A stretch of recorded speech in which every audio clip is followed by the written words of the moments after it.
Hello friend, এটি আমার একটা ডেনড্রোবিয়াম অর্কিড। এর আইডি ফরসিডন ইগুলো 30।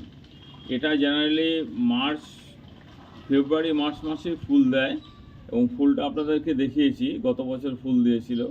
কিন্তু সারা বছর অনেক বন্ধুই রিকোয়েস্ট করছে যে মানে সারা বছর আমি কি পরিচর্যা করি গাছে।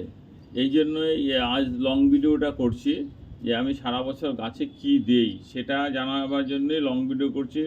বা এই আপনাদেরকে দেখাচ্ছি এটার মধ্যে কী কী আছে। এই দেখুন, কাঠকলা, এই পাইন বার এবং কিছু ঝামাইট আছে। ঝামাইটগুলো শিকড়ের সঙ্গে লেগে গেছে পুরো। আর এটা তো মাটির টবেই আছে, 5 ইঞ্চি মাটির টবে আছে। এবার বলছি, এইকে সারা বছর জেনারেলি আমি ম্যাক্সিমাম সময়ই জল দেই। কারণ হচ্ছে দিনে দুবার, মানে একবার তো অবশ্যই দেব, মাঝে মাঝে দুবারও দেই। খুব গরম পড়লে দুবারও জল দেই। তাছাড়া একটা খাবার আছে আমার কাছে, এই খাবারটা এই 3 মাস অন্তর অন্তর, 3-4 মাস অন্তর অন্তর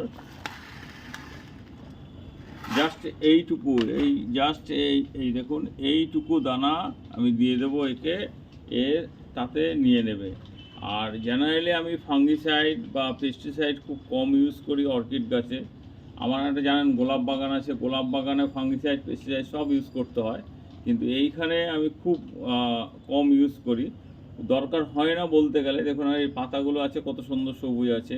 কিন্তু জল আমি প্রতিদিনই দিই, মানে জলের কোনো মিস নেই। জল বর্ষাকাল বাদ দিয়ে, যদি দেখি বর্ষাকালে খুব বেশি বর্ষা হচ্ছে তখন বাদ দিয়ে বাকি জল দেই আর এই খাবারটা দেব। আর মাঝে মাঝে একটু অ্যালোভেরা জেল দেব। তাছাড়া অন্য কিছু আমার প্রয়োজন হয় না। এবার এক একজন এক এক রকমভাবে তার গাছকে পরিচর্যা করে, তার ওয়েদার বুঝে। কিন্তু আমার কাছে এইটুকু দিলেই আমার গাছ মোটামুটি সুস্থ আছে। ধন্যবাদ।